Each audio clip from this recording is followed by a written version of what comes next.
Hello again, everybody, and welcome back to another episode of Comic Book Weekly. And for the first time in the year 2020, the entire cast of Comic Frontline is back here once again for a live show.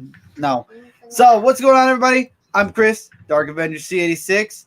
Next to me is Brant. What's up, Fowler. everybody? I have Brant Fowler, yeah. You got Mike, Spider Player, Comic Book Corner 2.0, which we are simulcasting.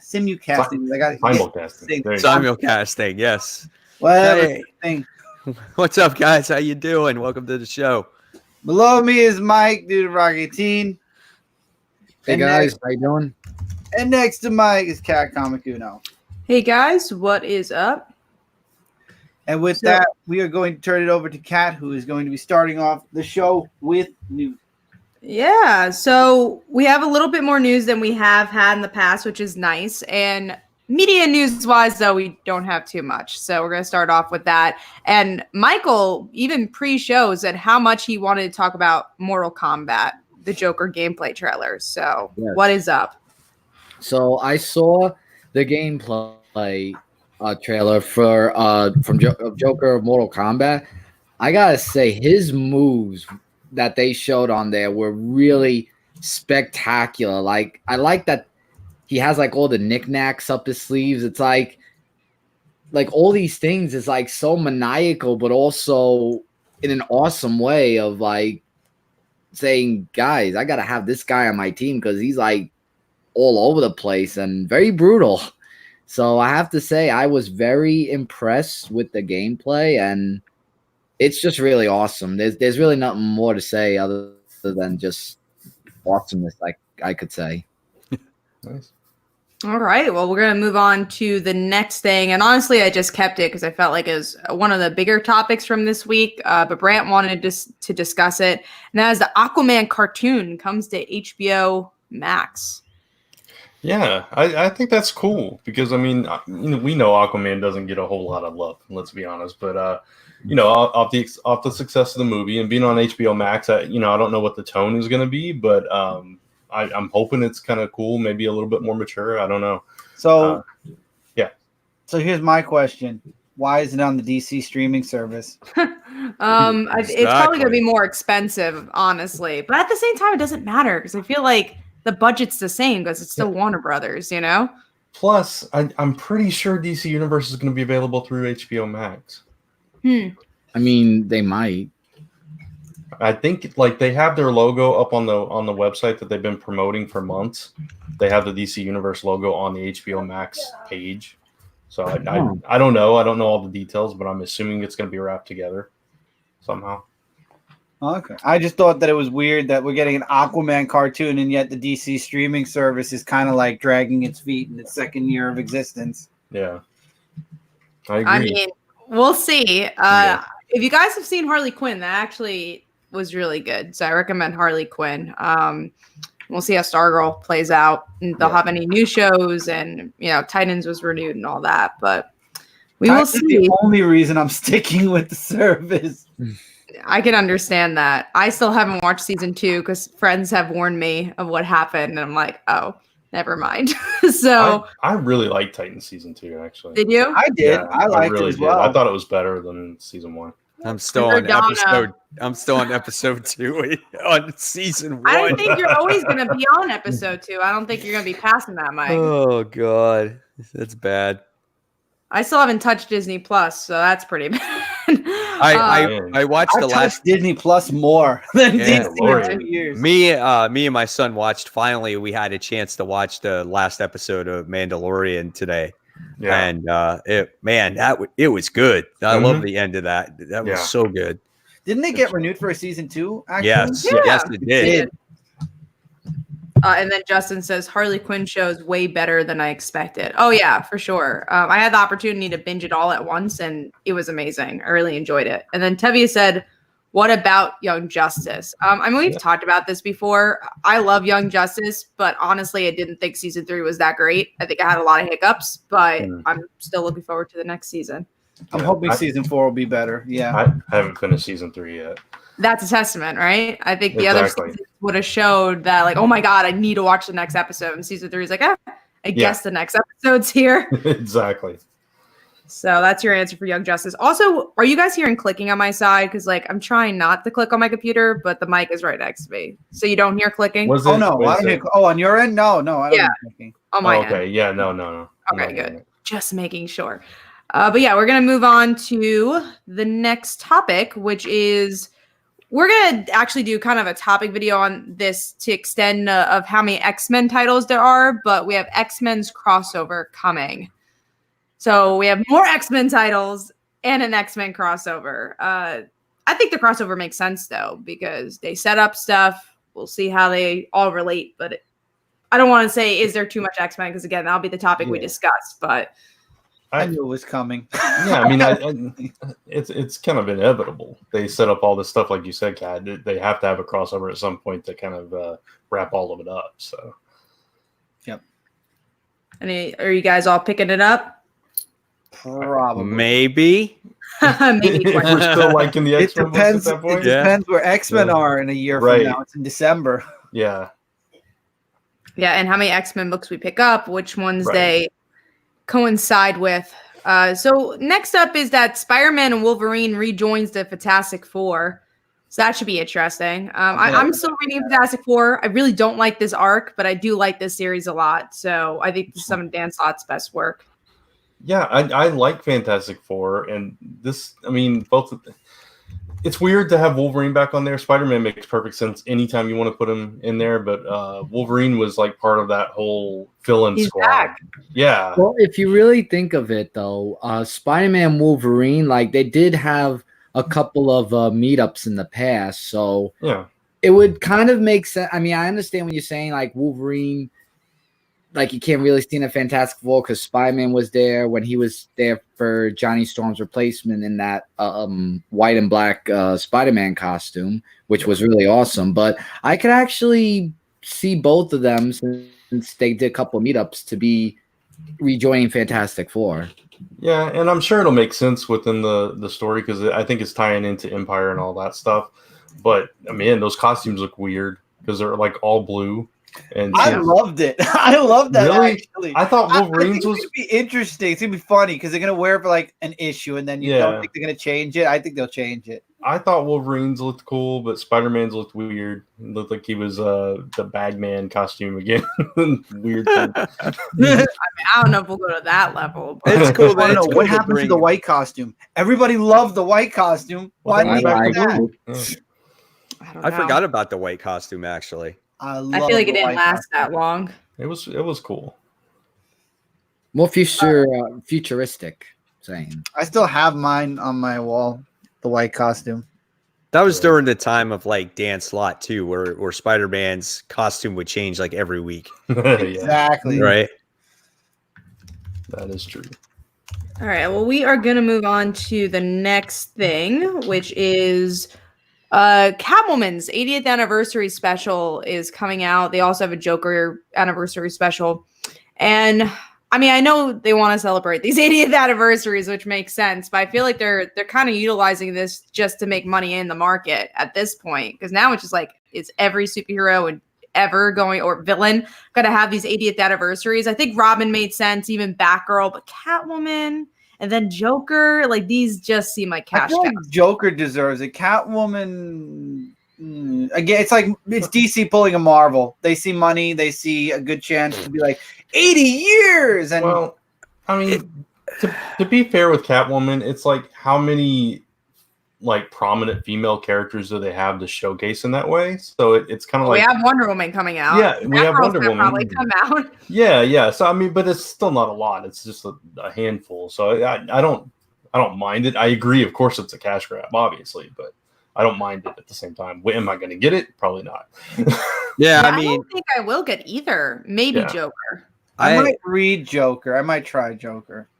Yeah, I think like when it comes to Catwoman, I don't know. I mean, the covers will probably be cool and I'll get it for that. But like their, I guess, tribute issues or 80th or milestone issues, they're nothing but a bunch of short stories. And I just really not into that all that much, you know? Right. Yeah, again, unless I like love a character, like I'm excited for the Robin one because Stephanie will be in it, and Stephanie will also be in it, and Stephanie will be in it, so I'm gonna go get it. But yeah, Well, Stephanie I be also, in it. I don't know. I don't know if she years might will. be. Stephanie. But either way, I like the other Robins too, and Batgirl I'll get, but like Catwoman, I've had enough of her after Tom King's run. All right, let's move on to Empire gets 2 issue zeros. So it's going to be the Fantastic Four and I believe the Avengers. Mm-hmm. So I think that's cool. I'll try them out. I can't promise I'll keep this series, but I'm going to try it out. Nobody else. No one cares about their issue zeros. I know I mean, it makes sense. I mean, it's involving both of them. I mean, Kree and Skrull is a classic Avengers thing, and then the Fantastic Four, they have a huge history of the Skrulls as well. So it makes sense to give them both a one shot in it.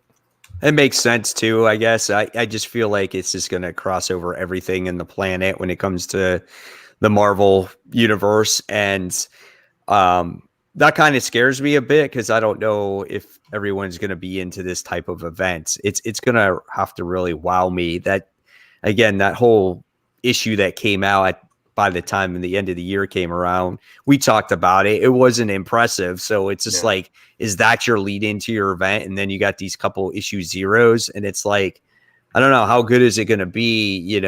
What's going to be the impact on the Marvel universe? Who's going to be affected? How expensive are these books going to be?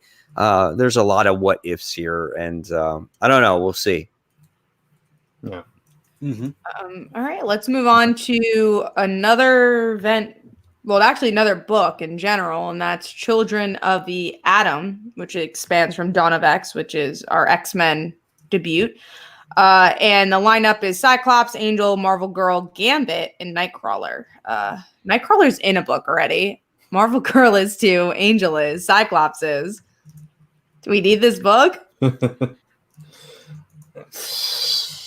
I'll get it, but I mean, it's the cool thing is you have a lot of the original X-Men in that book, right? You have Cyclops and Angel, but not all of them. They're like, but not all. Not this time. Yeah, but it's still kind of cool. It's been a while since probably Angel and Cyclops have been on a team together. So I mean, I'll definitely try it out. But yeah, I don't know. I think it might be okay. I mean, when you get a lot of these original X-Men together, it could make for a cool book. It's just, like you said, do we need it? Maybe not. But if you're a fan of those original X-Men and those are the ones that you kind of want to see as a team, this might actually get you excited. So I don't know. We'll see what happens with it, right? We will see. And speaking of new books, we also have Kelly Thompson writing Black Widow. I never liked Black Widow, but I really like Kelly Thompson's writing, so I'm definitely going to give this a shot. I could agree with you there. I mean, Kelly Thompson's a great writer. I think, and she said it in the article too, like Natasha could be a very tricky character to write. And, I find myself every time she comes out with a series, I always wind up dropping it because it just never holds my interest. So what is she going to do differently that the others haven't done that's going to, keep my interest at least anyway? I think it's character driven. And it's hard to give her a good character because she's this badass spy. Is Natasha one of these characters that does she really need a solo book, or is she just going to be a team person?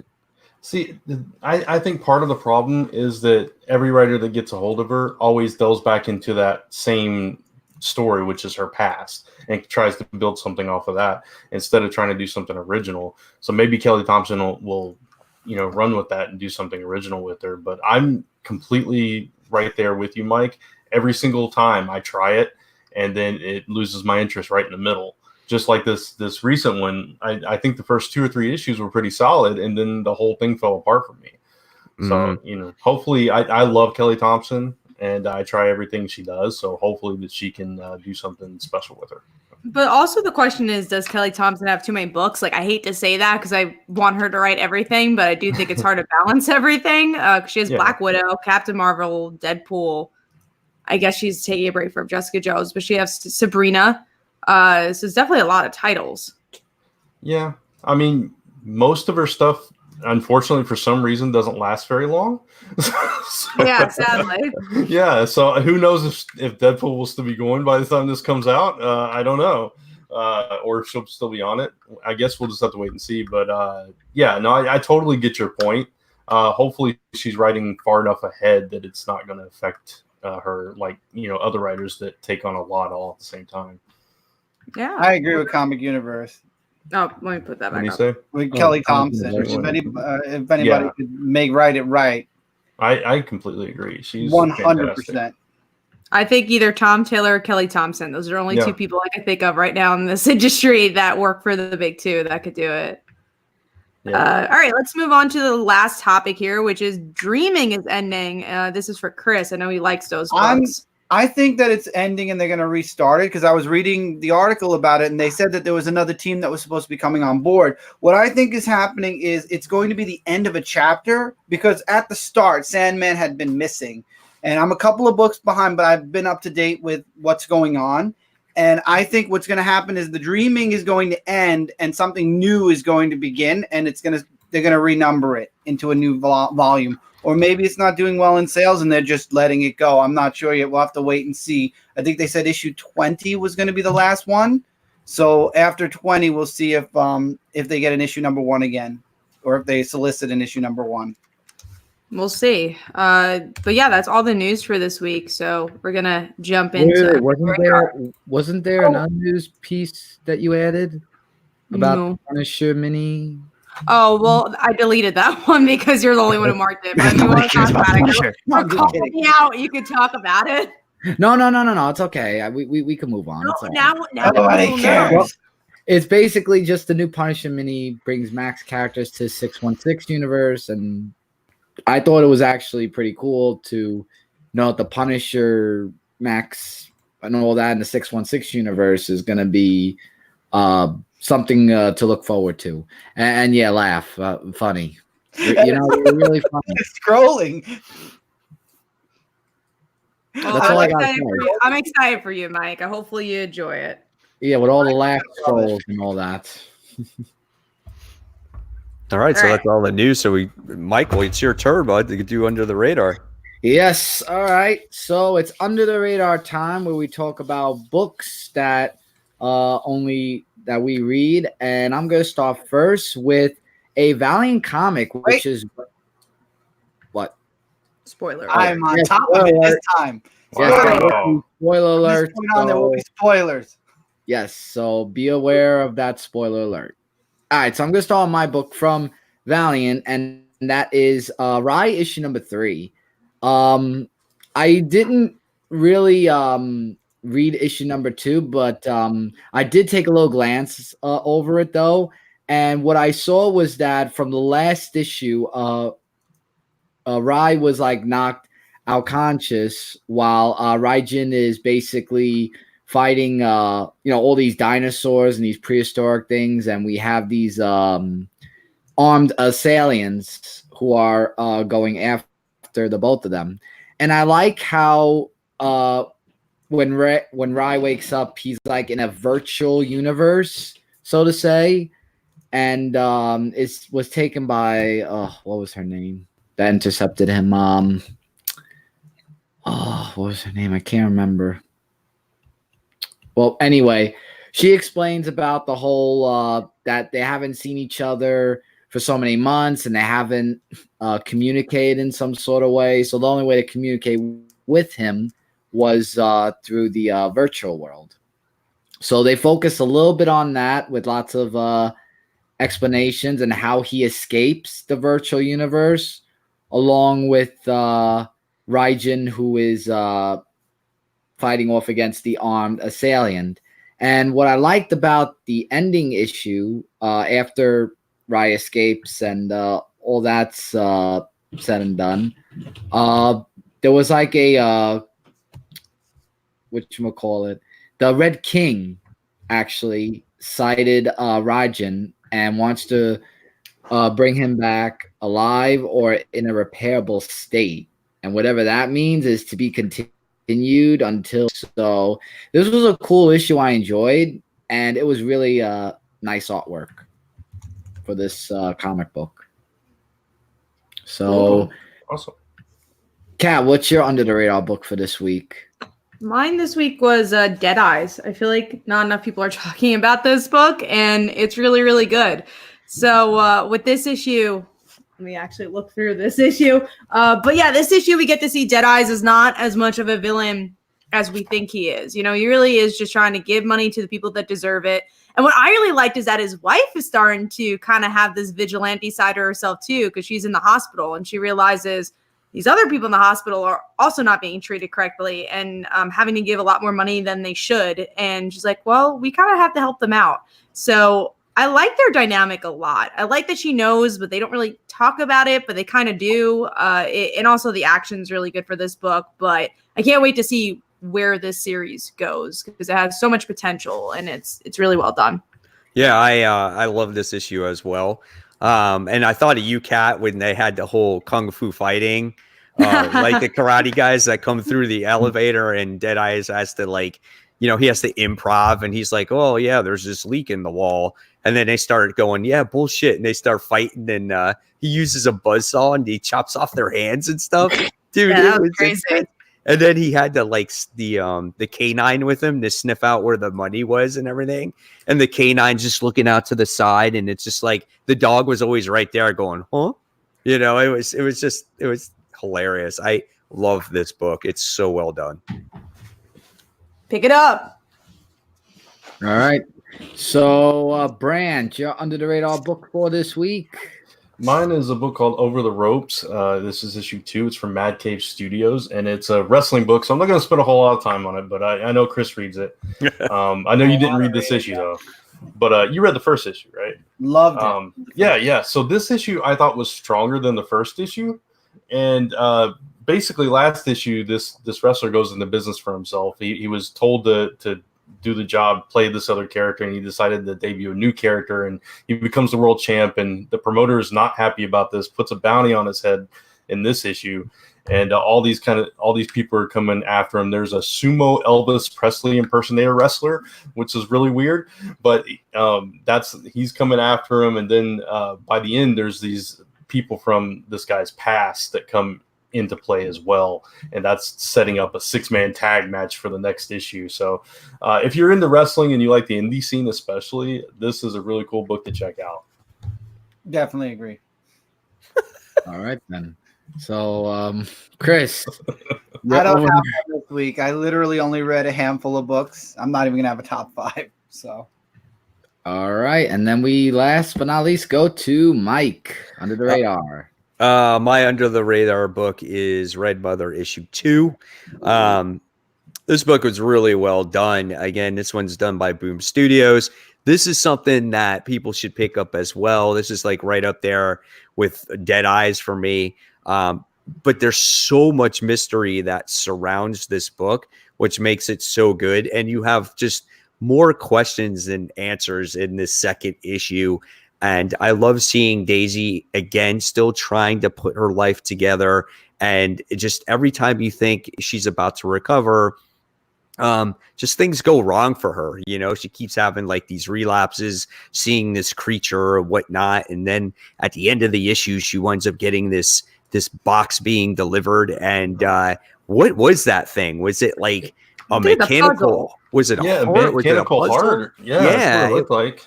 It was a music box. I didn't know what it was. It looked like it might have. It looked like it might have been a puzzle. Like it looked like it had like some kind of code on the top of it. Like she's got to decipher it or something. I don't know though. That's kind of what it looked like to me. Do you guys have any theories of where this book could be going at this point? It's so hard to tell, but like I think with this issue, it really did show that this is going to be a puzzle Resident Evil book because we didn't know this, I don't think, in issue 1, but she works for a puzzle company. Yes. She worked for making puzzles. So now her life is a puzzle. So I really like that idea. Wait, what was the issue again? Oh, Red Mother. Red Mother. It's only 2 issues in too, Mike, if you wanted to try it. It's really good. And what I like... I might look into it. It's really good, especially it's a good horror book. But what I really like about this is usually this is not a compliment for a book, but this is a really great compliment, is that it's really slow. I like that it takes its time, and I think that's why it's so creepy, because the little moments creep in.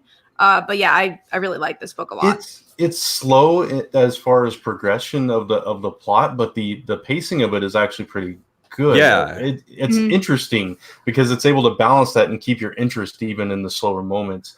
But yeah, you guys know I'm a sucker for mystery, and even though I'm not like the hugest horror fan, it's somehow works, the combination of the things here in this book. And just like the scene where she's on the subway and she sees the creature and everybody's just like looking at her like, oh, this crazy lady on the subway kind of thing. Yeah, just moments like that throughout the issue is just, I mean, it's brilliant. And just it's kind of like this slow descent for her, but at the same time, she's, like you said, Mike, she's trying to pick up her life and trying to put things back together. And like you said, Kat, throwing in the puzzle element from her actual, life and career and stuff, and throwing that into the mix, which is another reason why I think that might be a puzzle, the mechanical heart thing at the end too. So. Right. I mean, it's never boring. Like, the thing is like, sometimes mysteries or books like that, that's kind of like a slow burn, is bogged down by exposition, and you're just like, oh my God, you're just like drawing this out, and it's so boring to read it, but it just kind of strings you along, and it keeps your interest, and it thinks like you think that something's going to happen, and it's just like, it's just so good, and you want to know more about Daisy's life, Yeah.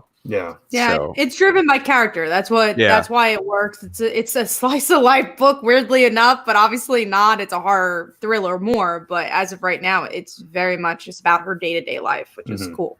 Yeah, that's it. All right, and that is all of our Under the Radar books. So now I'm going to pass it over to Mike with his segment of what he does.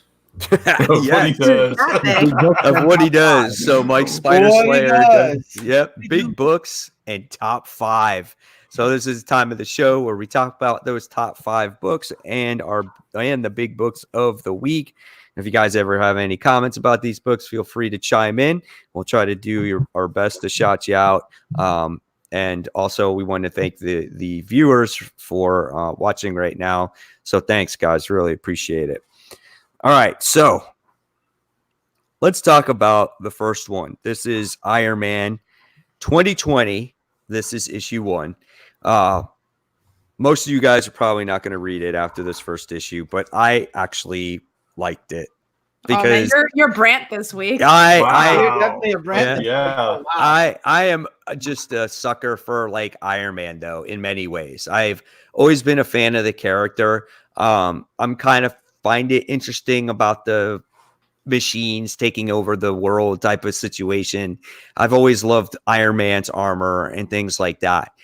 Now, I'm not saying that this was the best book, but it did hold my interest to see what's going to happen with it.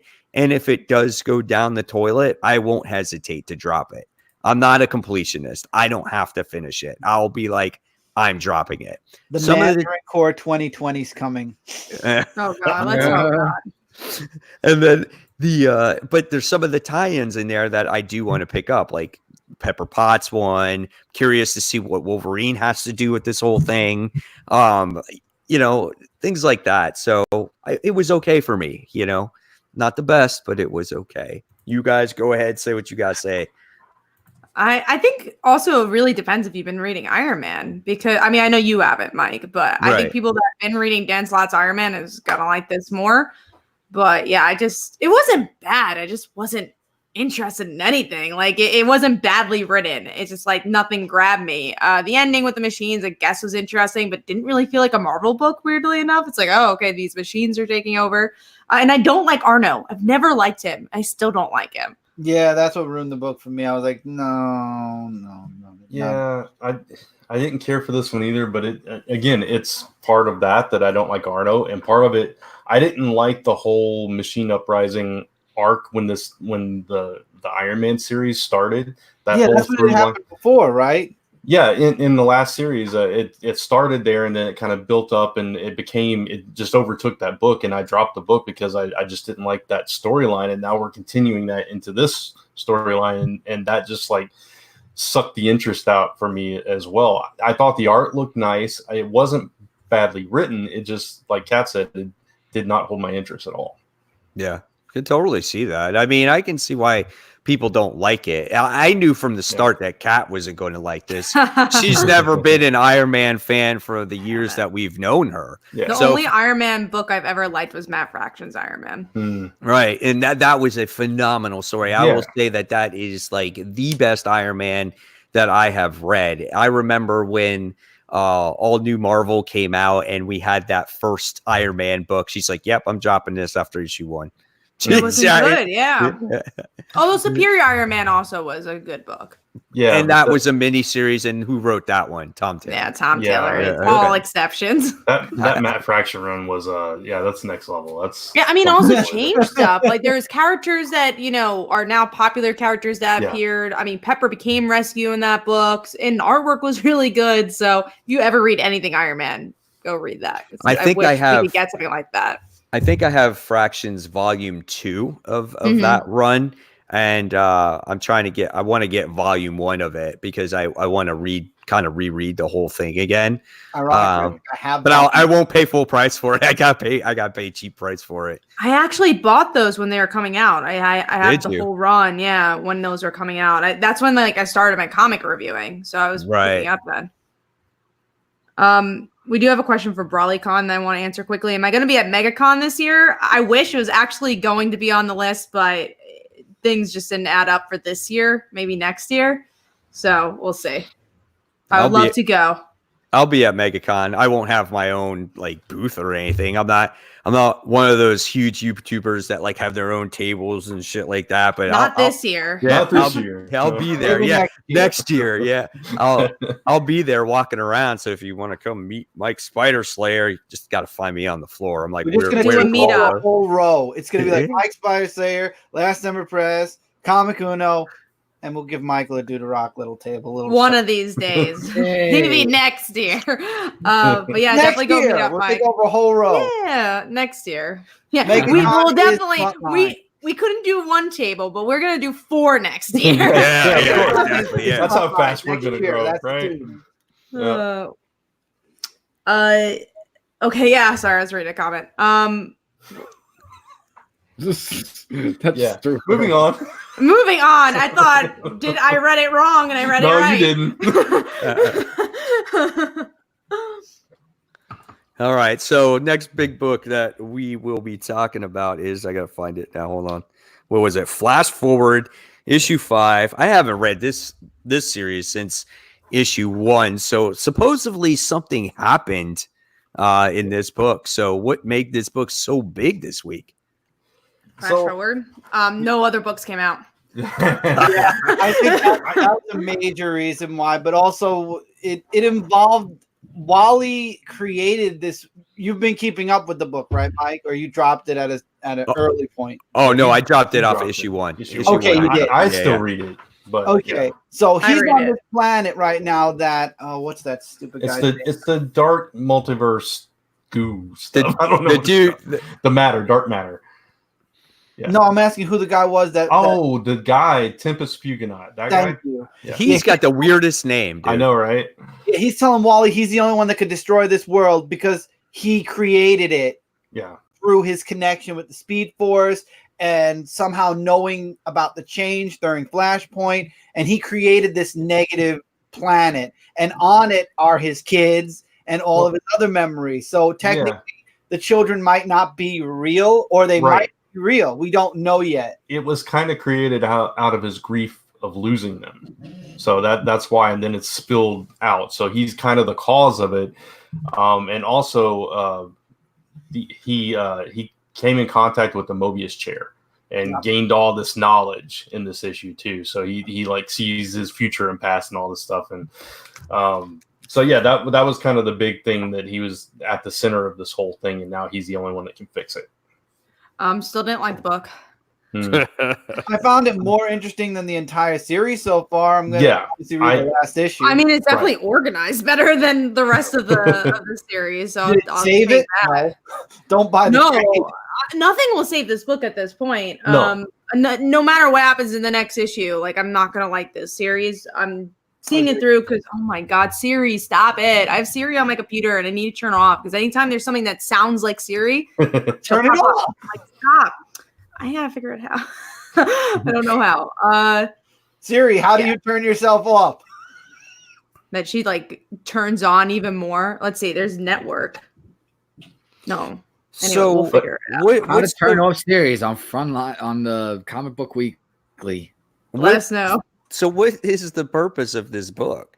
To redeem Wally, honestly, I think. Is it though? I mean, because now we just learned. I don't even know what now, it's for. Now we just learned that no, he was pulled into this thing. We thought to kind of make up for all the bad things he did to save all these planets, right? But now we understand that he's responsible for this too.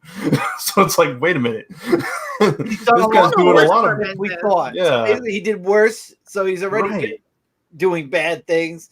And now it's like, so to redeem myself, I have to destroy what I created that was evil, and he can't do it because it's his kids. I so wish that I never expected this book to go like this when it first came out.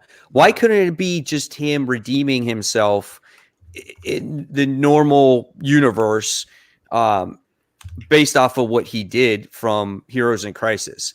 Why does he have to save another freaking Earth and go through all this? Like that just, I don't know. To me, that doesn't make that much sense. And it just seems so, I mean, I know it's a comic book, but even for a comic book, it just seems so, stretched so far. Mm-hmm. A lot of people are blaming Dan Didio. I feel like that's always the blame game. We don't know what happens behind the scenes on that regard. But yeah, I just feel like this book didn't have a theme going into it, and it was very obvious. And I wish it was more about the kids and more about the family. I think this would have worked out better. But so when does this one end? Next issue. One more issue. Yeah. So do you think they will have a chance to wrap this one up in a solid way, or do you think there's still a lot to be told in this story? I think there's still a lot to be told because, I mean, they just had him come in contact with the Mobius chair. They teased that, you didn't have to sit in it this time, which, kind of gives you the impression that in the future he's going to have to. And even if he manages it in one issue to do what he hasn't been able to do in 5 and get rid of this dark planet, then what happens to his kids? Is he redeemed through this? I mean, nobody knows what he's doing, like in the main universe. So how does this fix anything for him? So I don't know what the point was for this. I will say, I do agree with Blasted or Stash It. It does have a nice 90s vibe. If you remember Flash from the 90s, I read a little bit of Wally from the 90s. It has that, but it doesn't redeem. That's a messier vibe. Like at least that one had a coherent story. Mm-hmm. No, I feel like this whole story has been very messy. Yeah, and then of course, this is what I mean. Slime wants Dan Didio. Again, we don't know who did this. I'm sure it could be whoever the editor of the Flash books are. Who knows? Slime keeps asking us about this comic Frontline. I don't want to spam, but you'll see my comment about Children of the Atom. Supposedly, he said it's not about those characters, but it's about characters that are based on them. I'll have to reread the article, but let me check Newsarama now. If we're really? Wrong, it's not about Angel and Cyclops and Jean Grey? Announced with only image title and a lineup of Cyclops, Angel, Marvel Girl, Gambit, and Nightcrawler. Their story's name is The Classic. No further details. So, Slime, this is from Newsarama, and they would have updated the article if we had more details on it. So it might have been a site, unless they had like. I got mad. He's like, I'm done with this. I don't want to hear it. I'm done. Unless it. No more X-Men. If it was like a Bleeding Cool or something, they might have added details that weren't true yet, but I don't think any of those details have been confirmed about these actual children, but that'd be cool if it is true. But Newsarama hasn't, or, like IGN or something hasn't really announced something like that. It'll still be a part of Rumorville, that's all. Exactly. So that was Flash Forward. Yeah. I guess we'll go our number 5. Yeah, I guess so. So let's talk about number 5. is pretty legit. Yeah, I would say they are. I don't know. I don't know, right? I mean, there's no nobody bias here that there or works for them or anything, anything. You know? Yeah, there's definitely no bias at all. All right, so number 5, Brant. What was your number 5? While we wait for Mike to come back. It's kind of funny because my number 5 is one of the big books we're about to talk about. Marvel's Spider-Man Black Cat Strikes issue number 1. Ah, yes. Yeah, this is from the Gamerverse, and you guys know I've been really enjoying these books. And I thought this was a really good Black Cat story. Then you love it because it's the DLC for Spider-Man PS4. Nice. Yeah, eventually I'll get to play that. But it was a cool story because he comes in contact with Black Cat again. He's just made up with MJ, right? And then his ex comes back into play, and you get this little history lesson of how they first met and how they kind of hooked up when he was broken up from MJ, and then and how she stole from the Kingpin, and now she's taking these flash drives, and nobody knows why, and Spider-Man is trying to figure out, and he's at the same time trying to stop these threats, but she's come back into his life. MJ's not crazy about it. And it was just a really fun story. The art was really nice. And I love seeing this take on Black Cat and just their romance on and off again kind of thing. So it was a really cool take on her. And the art's beautiful. Yeah, absolutely. Love this book. I loved it so much. Yeah. It was my number 5, Mike. I know you just joined it. It was Black Cat Strikes. Oh yeah, can you guys hear me? Yeah. Yep. I'm not showing up on the screen though. That's why I can't No, see we it. can see you. Oh, that's Yeah, we weird. can see Oh, my page is being unresponsive. That's why. Ah. All right. So what are you guys? You talked about that. I think I'm Yeah, popping in about now. Black Cat Spider-Man. That's it. Okay. Yeah. Okay. So I actually think now where are we at? We are at Number 5. number 5. Mm-hmm. Okay. So so we're talking about my number 5, right? Is that Right. where we're at? Okay. My number 5 was, let me see. I have my number 5 was actually Aquaman issue 56. This was a one shot, basically a filler of a book where basically Aquaman and Mirror are getting ready to have a baby. And this is a story about That could have been our title. Aquababy. Aquaman, Yeah. but I they thought haven't about it. But, they haven't had it yet. So when it actually comes, maybe we should talk about it. Then we'll talk about it. But this was a one shot because this was when they were just announced that they were actually getting married. And so they were having like an engagement party and everybody was there. And they were having this big discussion about, should we have kids? Shouldn't we have kids? You know, it's a dangerous world. So it was kind of some cool interactions there between the two characters. And they wound up fighting the trench in that particular issue, which is pretty cool. And the trench was like coming after their own baby and stuff like that. So it was kind of ironic how they were going after their kid and their kid was endangered and whatnot. But again, this is all a lead in until they have their baby. The next issue is when they have their baby. And so if you want to pick up Aquaman, now's the time to actually pick it up. Because I think, you know, if you want a first appearance of a character, there you have it. And then to see them kind of interact with their new child and how maybe they'll be affected might be kind of cool also. And Baby Yoda was cute, Rob. But he wants it to be cuter. Also, we did get the comment from Slime. He did send us a solicit, so it does look like, I guess they're doing the kids, which is cool. It looks like it's basically sidekicks to those characters. So that's sidekicks. I thought you said psychics. I'm like, oh. No, sidekicks. Oh, yeah, it's all yes. Psychic sidekicks. There you go. That's a new comic. Here we go. Only if it's like every single character's Emma Frost, I'll take it, except that Ew, exists. that's Yeah, the Lost Cuckoos. with that. I don't like the Emma Cuckoos. Frost. I just want to see Emma Frost one by one. No. Yeah. What were we talking about? we were talking about What are we talking about? Aquababy. Aquababy. We were talking about Emma Frost, but Aqua Baby. Oh no, Aquababy and Emma Frost, they go right hand in hand together. No, of course. no. All right, so everyone did their number 5 that could do it, Brand correct? just did it. No, Brand just did No, it. just me. Mike It was just me. no. Oh, okay. So then, Kat, you gotta give your number 5. Mine is 5 years, issue 7. Only me and Brent read it. But I thought it was solid. It's a slower issue, but in a kind of good way. It's an intense issue where Kachu jumps out a window and survives. Sees David. Well, she didn't jump; she was pushed. But, yeah. She was pushed. That's true. That she was pushed. And she survived somehow. I guess because of the snow. She was on the 5th floor. She survived. No freaking way. If you live in New York, you know you could survive up to the 6th floor. After that, you die. Yeah. I would say I live in New York, and I did not know that. So. Yeah, Chris is right. In a different part of New York. Yeah. I don't five have and to a worry quarter. about that. 5 1/4 floors. You're gonna die. Okay. You're dead. 5 floors. 5, one you're step, okay. You're Gotcha. dead. It's done. Yeah. Gotcha. Okay. Dead. That's it. So at least we know the rules. It's okay. Yeah, but she survives. She sees her past lover, David, and that was pretty interesting because he's obviously was a big part of Strangers in Paradise. But I really like this woman trying to kill her was interesting. And then the ending is Zoe from Rachel Rising saying, "Welcome to Russia." It's like, this is Russia.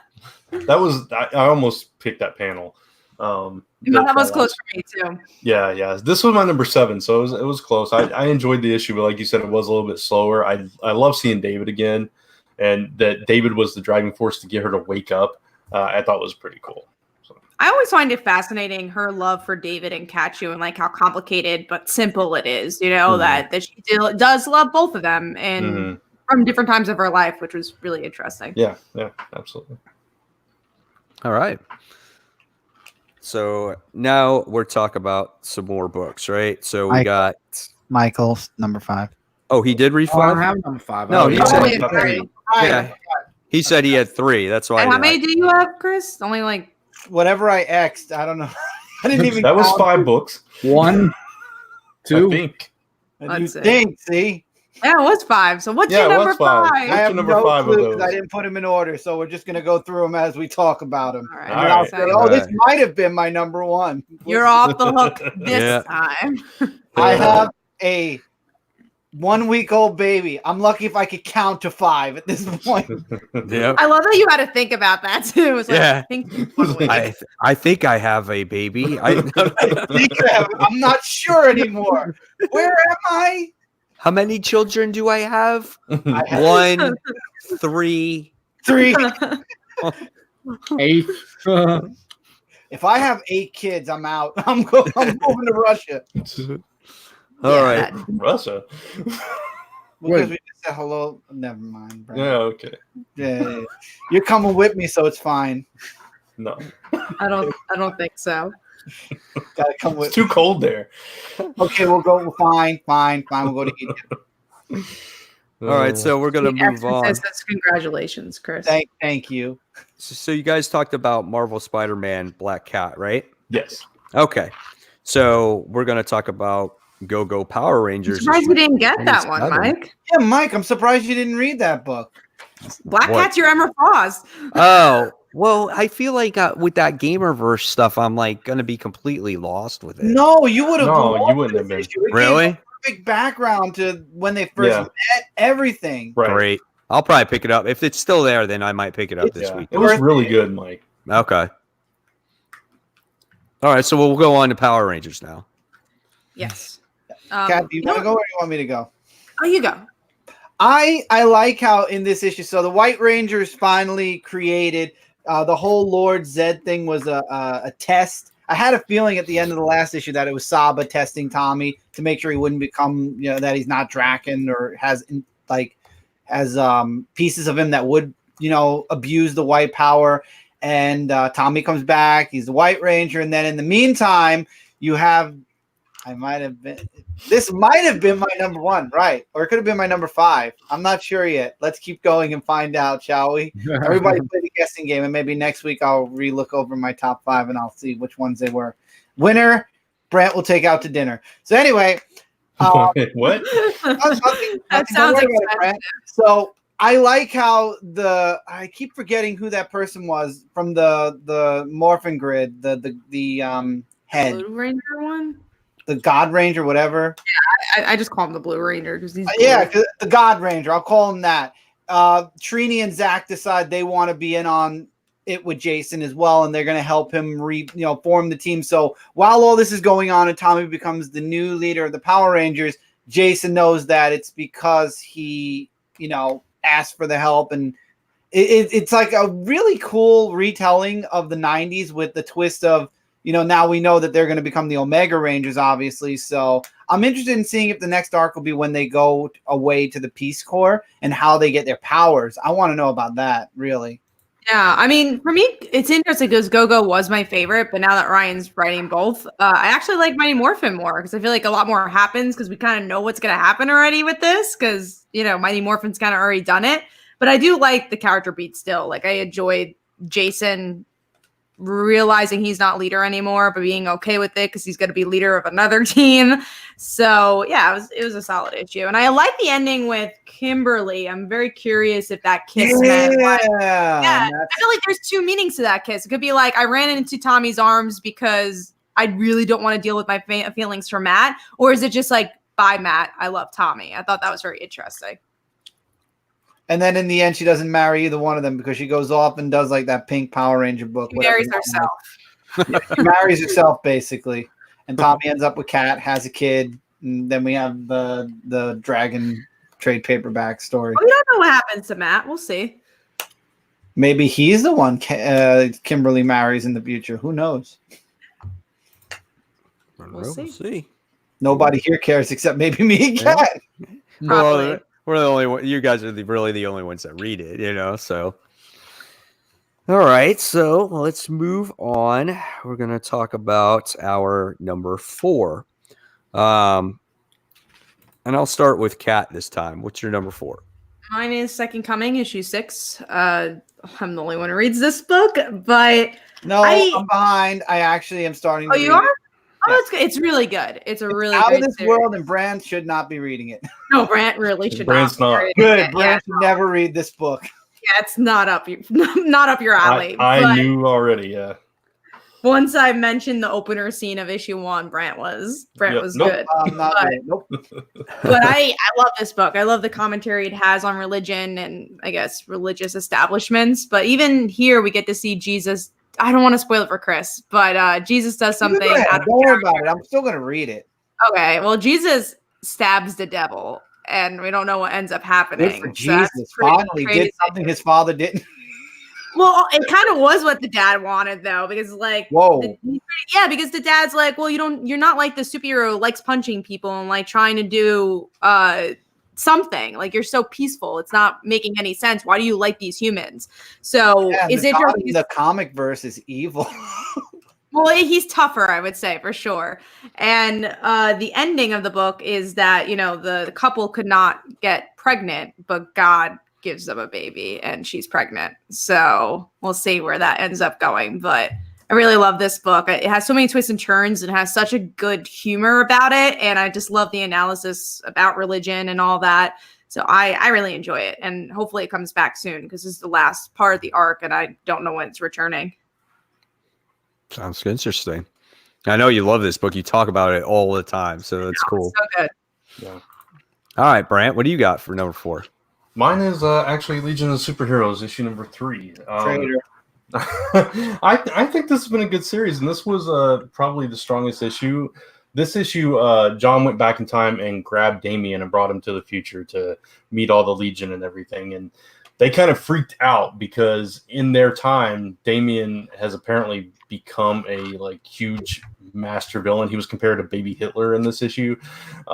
So they were trying to tell John he's got to go back. You can't have him here and everything. And they were like, we've been trying to get you to watch this orientation since you got here, so you know all this stuff, but you going off and doing your own thing. And at the same time, they're dealing with I forget which character. One of the characters' father is like a warlord on a different planet, and he's come because his son stole Aquaman's trident, which is apparently like this super powerful artifact in their time, and has all these powers that everybody's trying to get a hold of. And it was what was holding sway for this warlord on his planet. And his son took it so that his planet could be united, and that caused a rift with this guy. And now I think it was Mon-El knocked him out, so now Mon-El's supposed to be the leader of this planet because of their rituals and rites and everything. So not get behind Bendis's writing, and I don't like that he made Damian a freaking Hitler. Well, I mean, yeah, it's this version in this timeline, so we don't know if it can be prevented or whatever. And I think that's part of why they brought John here, was to prevent some stuff. And I don't know, it's kind of slowly unfolding, but I really like the way this one is coming together. Usually Legion books don't hold my interest, but this one has got me intrigued, and I'm kind of invested. You didn't like Legion with Superboy back in the early 2000s, like when Superboy Connor was trapped there. It was connected with one of the events. He got hit and he ended up in the future for a while. I always try Legion books and I can never get into them. I want to. I think they're cool characters, but they just never hold my interest. But this one, for whatever reason so far, has held my interest, and it's kind of gotten better each issue for me. So. I can't. You probably like this because of the Super Sons are in it. I did like that. I did like that, even though Damian got sent back in this issue, so he was only there for the one issue. But, I don't know if they'll bring him back or not. That's so sad. When Bendis is gone, it'll all be forgotten. Kat is distraught. She doesn't know what to do right now. Yeah. I'm really upset. Oh, it's so funny. All right. So I'm glad you like it, though, Brian. There's not too many people that I know that are into this book. There's a handful of them, but not too many. All right. So, okay. Chris doesn't really have a number 4. And Michael doesn't have a number 4, so I guess I'll move on to myself. And mine was Teen Titans issue 38. Yeah, so this was another solid book. I mean, we get to see kind of Dijin and where she's been, and she's kind of been like in this purgatory type of state, and she can't be released. And we had the whole situation with Robin's brother, the other brother. I don't know. What's that? Heretic? Yeah. So it was in that Batman Incorporated book that I completely forgot about until they mentioned it. Yep. So, I thought this was a pretty good issue. I think Roundhouse had some good moments in this particular book too. But this book never disappoints. It's always a lot of fun. It's enjoyable. I'm trying to remember what happened at the end. I think they got together and they got the book, but the ring was missing, right? Is that what happened? No, Roundhouse got the ring. Like the ring from Heretic's hand. Like he got the ring and the Book of the Damned also. Oh, they did have both. The ending was more of like they kind of all forgave each other and they have to go up against the big bad. No, the thing is that they said that Heretic knew how to bring Dijin back, but since they had the book and the ring, they're gonna try to figure out from that how to bring her back from out of the ring. Mm-hmm. Like I believe like that's what they said in the end of the book, because I read it also, and I agree with you. I mean, the book was like really good. I like the whole Damian and Dijin moment, and also when he finds out about Damian's future, that he disagrees with Heroic's offer, and with all that, and Roundhouse also coming to his senses and then going back with Teen Titans was also something as well. And I like also the development of Damian's character, because he wasn't that much of a team player, and now you could actually see that he's not showing that he really cares about his team, but he's trying to be more of like saying we're a team. Yeah, he's more of a team player. Yeah, and also that he's made mistakes too, which I thought was really interesting. Like I like that this whole team is anti-heroes and they're not really they're not people, perfect. But I love, and they really shine a light on that in this issue. But that's what's so good about this book from the very beginning. Like they're so Adam Glass is the writer of this one, and I think what he does so well is that he goes through the trial and tribulations of this team, but the team does show growth. on them trying to improve as a team, where in a lot of team books, you don't see that dynamic. It's kind of like, oh, we're going to fight this guy. Oh, next adventure, we're going to find this way. And there's very little character development in a team book. You don't see that often, So I think that's what this one does so well. Yeah, I completely agree. So, yeah, Teen Titans continues to impress. All right, so I guess that's our number 4s. So I guess now we're going to talk about we just talked about Teen Titans, so that was one of the books we were going to talk about. Yeah. And I'm going to talk to Brant about this one, Undiscovered Country issue 3. Yeah. What'd you think? I think they're finally starting to give us a little bit more of the character work in this book, especially with the siblings. I think we got to see a little bit more of their background here, and even with the what was his name, the expert Kenyatta, Dr. Kenyatta, whatever, I don't remember how you pronounce it. The dude that was analyzing the time. Yeah. So we got to see a lot about him, and it does seem like a very slow burn. I read like the back matter in the book, and it was talking about how they envision this as a very long run. So it seems like they're playing the long game with this. But I enjoyed learning a little bit about the history that, like, the Daniel, I think is his name, had been there before, and his sister didn't believe him, and that kind of shed some light on what happened at the end of last issue, with him kind of turning sides and everything. I'm still waiting to connect totally with the characters, like we've been talking about for the past couple issues. But I think they're on the right track with it. I did enjoy the issue. It's not my top 5, but it's somewhere in the middle. But I don't know. I still think we need more from the characters, and there wasn't a whole lot of progression in this issue. But, I agree. I thought this was more important. I'll finish your thought real quick. I was just gonna say, I was reiterating. If I can talk, reiterating the stuff with the siblings. I really liked that part of it. Gotcha.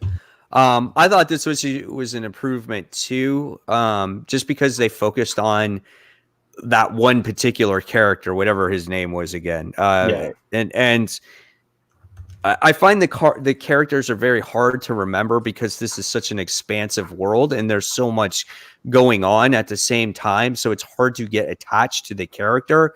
But this guy, where his theory was, I think much more than 30 years has passed, was quite interesting. So that basically where they are at different times is how the Earth or time zones actually are now. That's why the world is so fucked up the way that it is, because a much more time has passed. So I found that part of it actually quite interesting.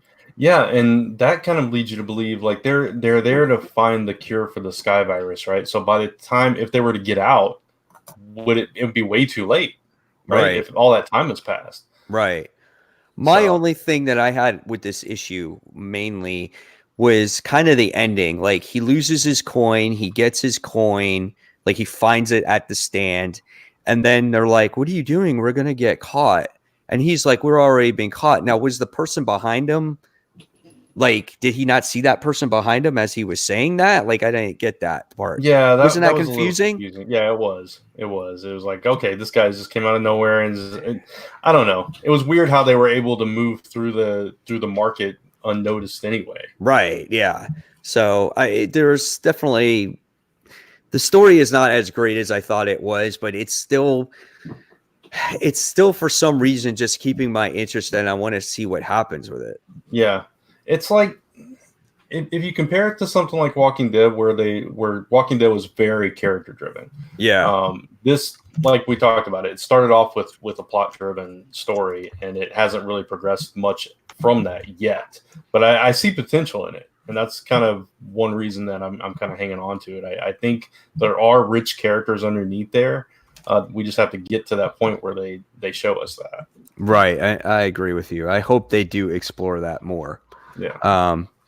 I'm trying to think of, okay. So I give you a good example of what's a good character driven book. And it's funny because I told you guys, like, I finally bought like Lock and Key, the first 3 volumes of it. And I feel like the way they tell the story, the characters in that story is beautifully done. Mm-hmm. Like, you get to see so many pages of a character. It takes almost its own issue to learn about a particular character, and there you get attached to it. So it not only is that book like character driven, but it's very, you get to learn about the house at the same time. So I just felt like this one, it's just, again, it's so plotty, you know. The weird thing is it's kind of set up like a disaster movie. That's how it kicks off, which is a very short, one note kind of story. Characters got to go jump in there and save the world. It's over. But it's supposed to be a long-term epic. So it's kind of, I don't know, it's stumbling a little bit. But right, exactly. Yeah, I don't know if Chris heard me, but Chris, you'll be happy that I'm finally reading Lock and Key. Good. So yeah, I'm on. Got that Netflix show I read the first volume yesterday, the whole thing. Yeah. What do you think? Oh, I loved it. So good. Love that bad villain, Sam Lesser. Dude, that guy was like totally insane. Yeah. And now I just started the second volume with the teacher. That's in the beginning of it that recognizes who is Lucas, but he goes by Zach. And he just actually got killed by Zach. So that's where I'm at that point right now. So good, man. So good. I'm just like hooked on it. Like, I hurried up and got like all my shit done so like I could read that first volume because I got so sucked into it. Wait, there are more twists coming that are going to make you want to run through to the very end. Yeah, right. So I'm looking forward to it. All right, so let's push forward now. So that was my number 4.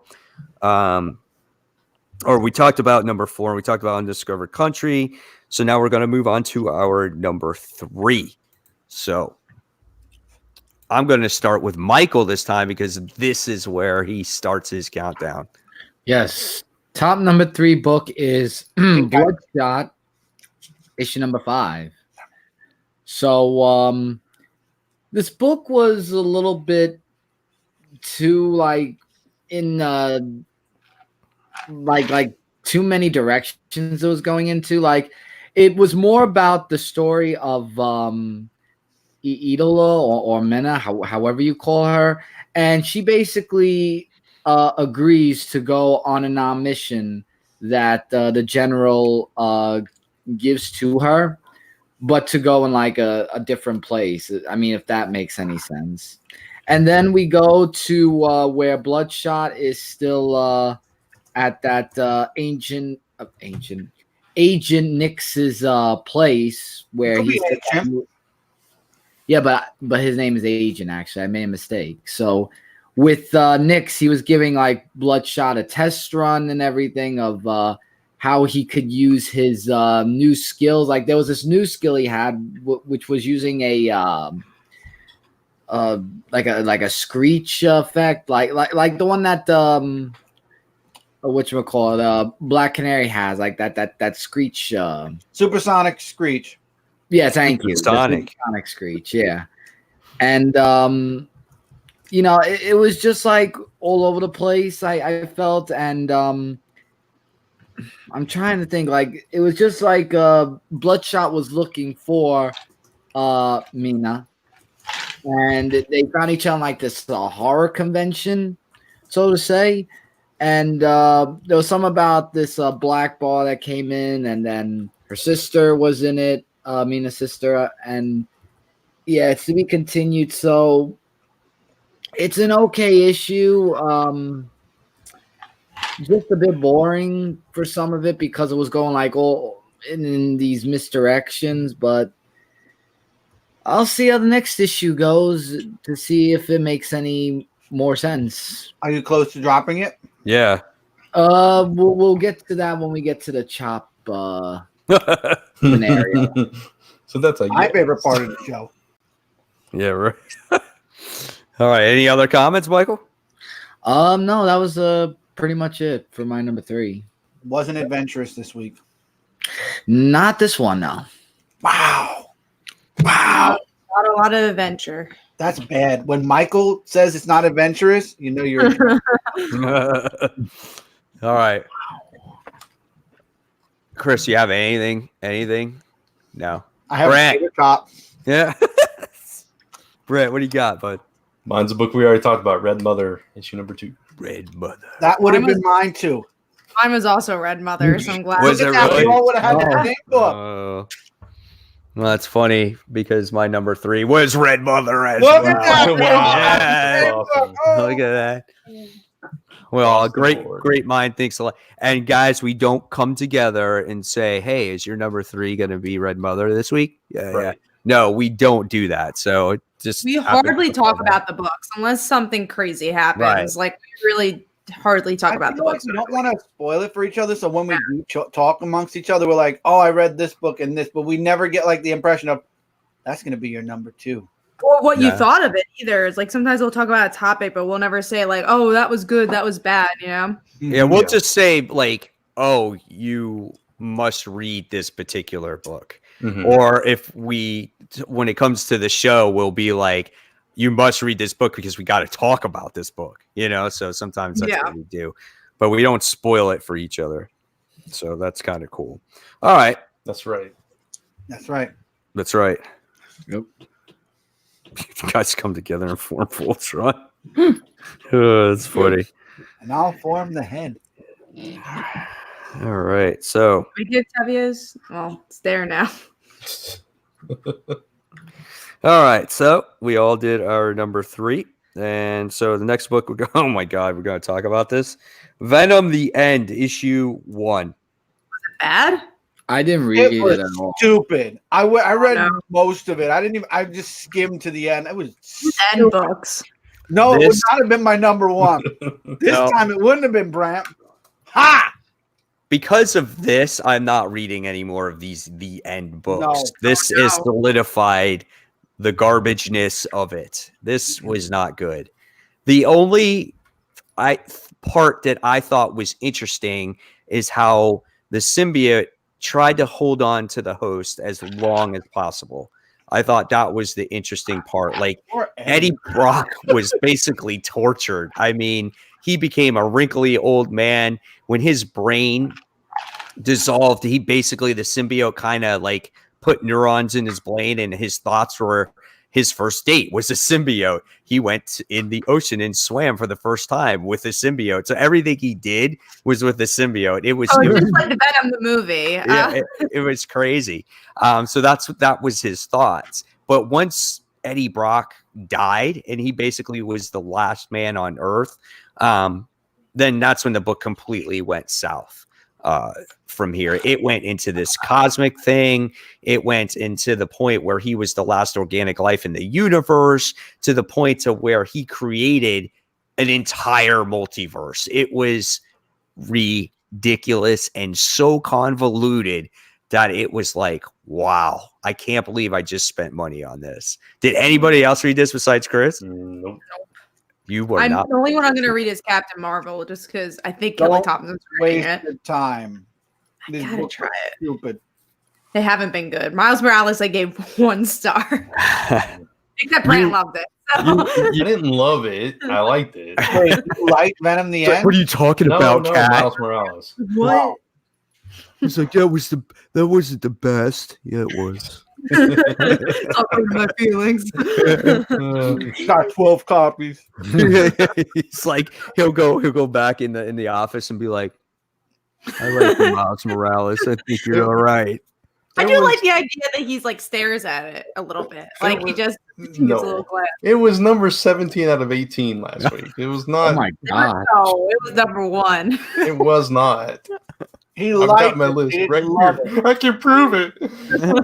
I have proof. I document it. Stop bullying me. Uh, All right. All right. So the next one we're going to talk about, I don't read this one, is Hellmouth issue 4. Talk about how nothing ever happens in this book. right. Absolutely nothing happens. I keep trashing it. I'm like, well, I'm glad I didn't It's- read. I mean, nothing happened. There's nothing to talk about. Yeah, it's not trashing it. It's just like she said, nothing happens. It's just Angel, I can't trust you. You're a vampire. That's literally pretty much it. Talk about, and I don't even remember if we discussed this last time. I don't get how Xander's a vampire and Buffy's like, cool, that's my friend, and Angel's a vampire, and she's like, what? It's like, but your friend's a vampire, so that's why the series of events don't quite make sense for this book. Right. Yeah. It's just, yeah, it doesn't make a whole lot of sense. But literally, that's all that happens in this book. It's like you see this big bad that's like talking throughout it in narration and captions and just like this ethereal voice, and then finally comes into play. But that's pretty much it. Sounds like WWE. Got thrown the wrestling. Yeah.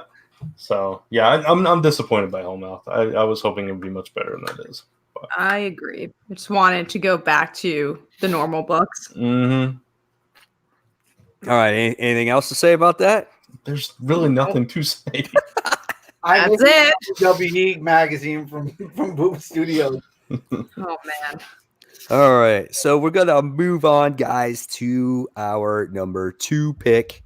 And my number 2 pick this week was actually Jessica Jones' Blindspot issue 1. Nice.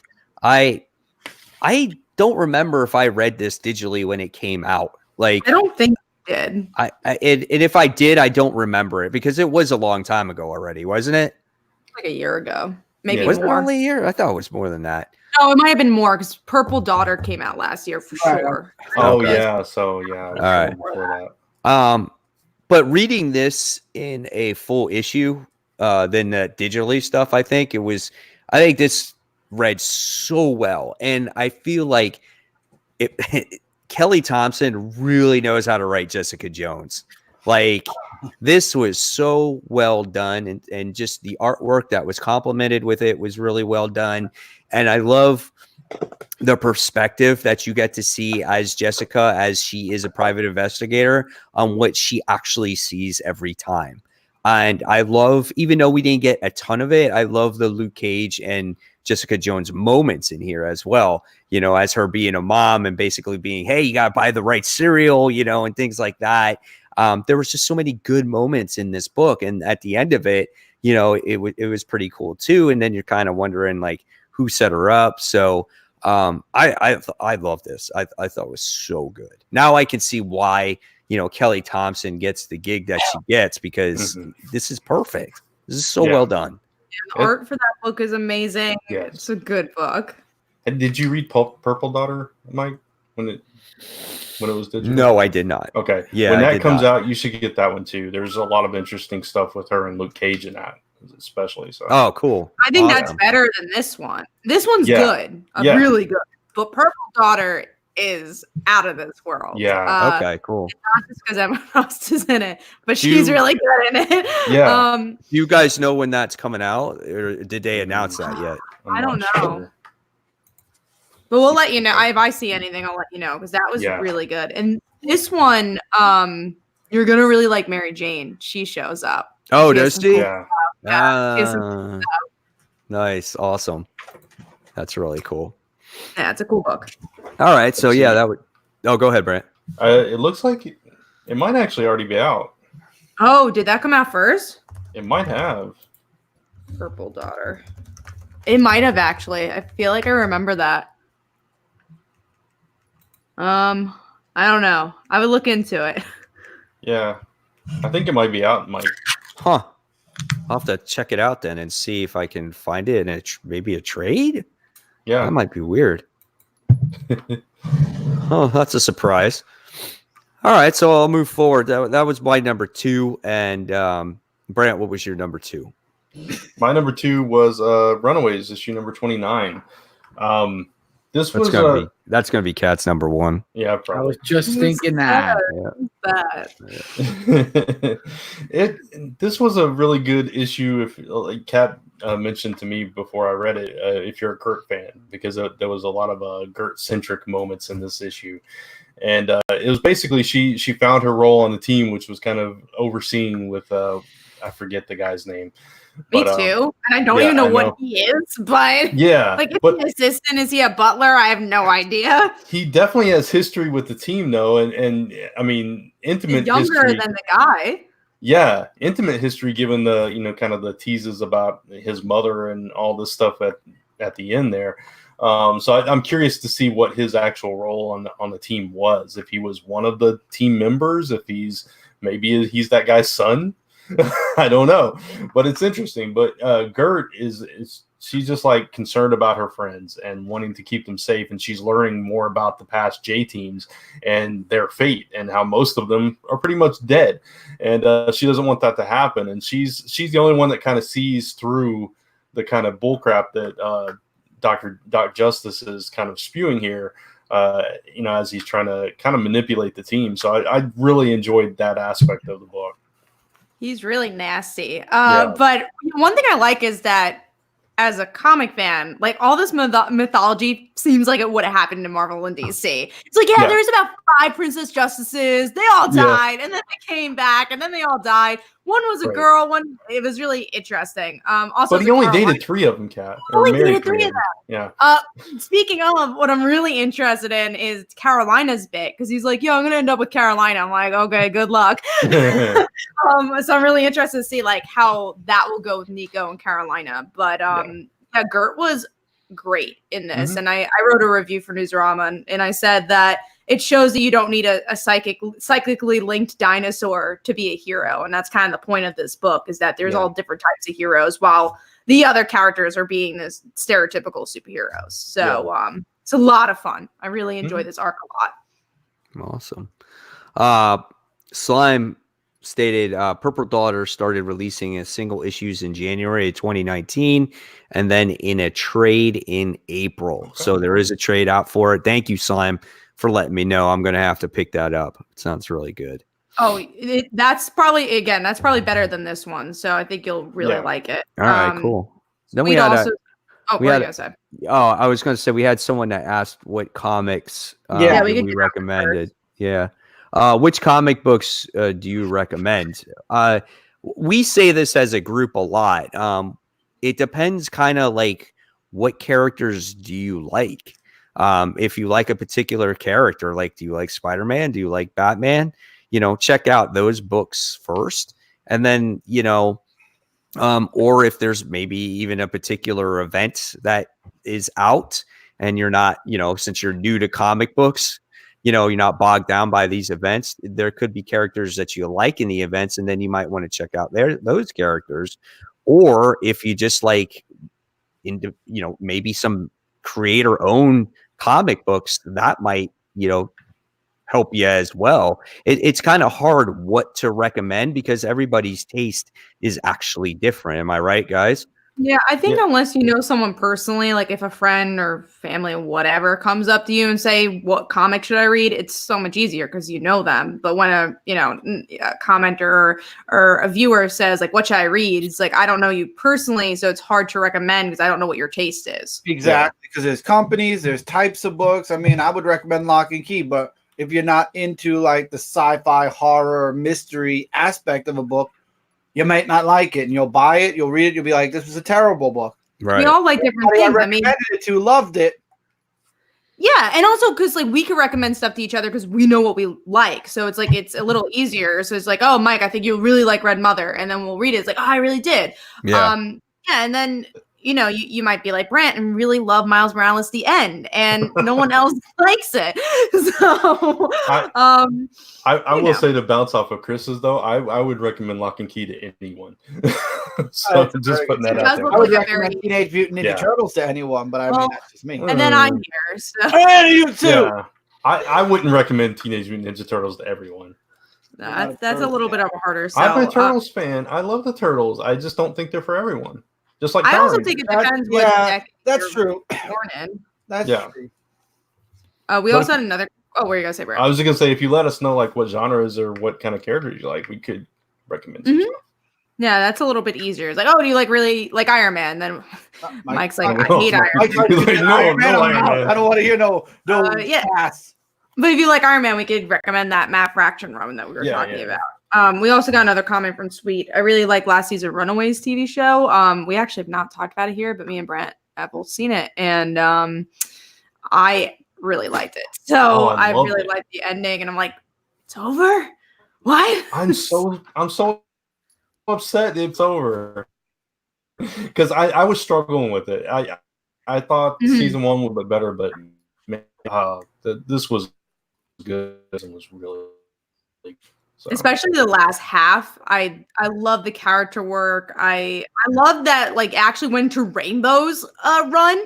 I mean, you don't know if that's Julie Power or not, but using the same name Julie, it probably was Julie. You get a mention of Victor in it. It's like, oh man, I wish we had another season. Well, really Tom followed up his question with, do you have indies and you had in your collection?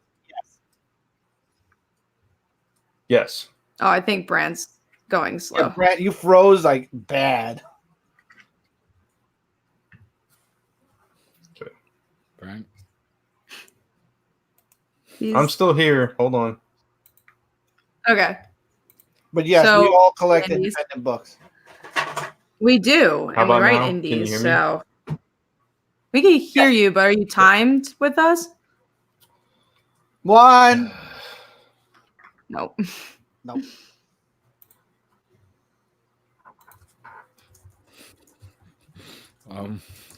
I think hopefully Brant will be with us in time. What's wrong? Brawley Khan says next Tuesday, Arrow finale until Arrow and the Canaries. I didn't watch the Arrow and Canaries backdoor pilot yet, but I'm going to probably watch that Friday. I will watch the finale. Am I still delaying? 1, I think you're good. Yeah, count. 1. 2. Okay. All right. I think Lisa was uploading something. Sorry. Pop us out, Lisa. I'm doing Comic Book Weekly. I actually messaged her. I was like, "Can you pause your Dropbox, please?" Please don't do it. All right. So, Brent, you had a bit more to say about Runaways? I was trying to say the thing about indie comics, but I don't know. No, I don't know what I said about Runaways. What did you hear? I thought you were talking about Runaways, but maybe you said something about indie comics. And what did you want to say about indie comics? I don't know. You guys have gone past that already. So no, I'm talking about independent comics. Do you have them in your collection? Well, of course I do. Okay, then. Expand. That's the answer. Yeah, well, I mean, of course. I mean, from everything from like smaller companies to like really indie, like you find at Artist Alley and at conventions and stuff like that. Kickstarter back books and things like that. So that's all. I agree. Cool. All right. So we still got to do Michael's number 2? Yeah. Yeah, it's a book we already talked about. Teen Titans issue number 38. Nice. All right. So everyone That was went, number correct? 1. Mike, we can barely hear you. Or I can Yeah, barely Mike, hear you're a you. little far. No, I can't. You can't hear me? And Barely. You're like, it's like you're off in the distance. it's like you're all the way in the other room. All right. I'll sign off. I'll come back on. Okay. Technical difficulties. You gotta love them. Gore I'd like to thank StreamYard for sponsoring our live shows each and every week. Yeah. Gore recommended Fantagraphics for great independent books and look into European comics. I feel like I probably read 1 or 2. I don't remember. I only read a handful. I mean, you want to talk European comics, let's just go into manga, and that's that. I would say if you want to look They're for from different countries, but Bad. We're talking outside the United States manga, and I interrupted Brand. I'm sorry. Go, Brand. no, I was gonna say if you're looking for smaller companies and stuff like that, companies like Black Mask and Mad Cave and Vault, and they're all doing some really cool stuff. Vault's doing they're getting up there for sure. They've been putting out some good books, and a lot of people say put Vault on your radar. So I heard mangas too. Guns Mangas is are really good. good. Mangas are. I see manga. If you're into manga, I don't read it as for criticism. It's like the one thing I'll read that I'm like, all right, I'm just here to have a fun time. So I try not to. Yeah, the only thing with manga is you got to read from back. You got to read it back to front. It's a whole different order. And, Yeah, but you get used to it if you read enough of it. Sometimes I'll read an American comic. I'm like, oh wait, Wait, I went the wrong way. At the end of the book. Shoot, I just spoiled the whole thing. Well, it's not even That's that. why Chris reads all his books. Yeah, Like the end that first. makes it better. I read my books like mangas. Yeah, you Yeah. read them Why backwards. not? Yes, I want to You- start at the end. And You get- do. You like to know the ending. You don't. You're not big on surprises and mysteries. You I like to know what happens. Where it's a book that I love reading, so what do I need a surprise for? I still feel like love it. some And I'll still support it. So That's if when I we love a choose book, Christmas too. I'd rather not. Brett. Oh, let's hear Mike. What? Oh, you're good. What? What you got? No, because you're Mike, so I wanted to see if you're okay. And Oh, I thought you said like you were calling my name, Mike, and so I heard Mike. I was, but I'm like, let's hear you. Oh, okay. It sounds better now, right? Yeah. Okay. Yeah, it was a setting. Somehow it reset. I don't know. Well, we're all back. I don't even know what we're up to. All right. So I think idea. we did everyone's number 2. Yeah. Oh, And so I don't think I did my number 2. Oh, But you did it? It was Dead Eyes. So we already- Okay. Oh, So we talked about it. Yeah. So we kind of did it, but we didn't really do it. Exactly. Yeah. All right. So now we'll move on to a book we haven't talked about yet, which is Valkyrie, Jane Foster, issue 7.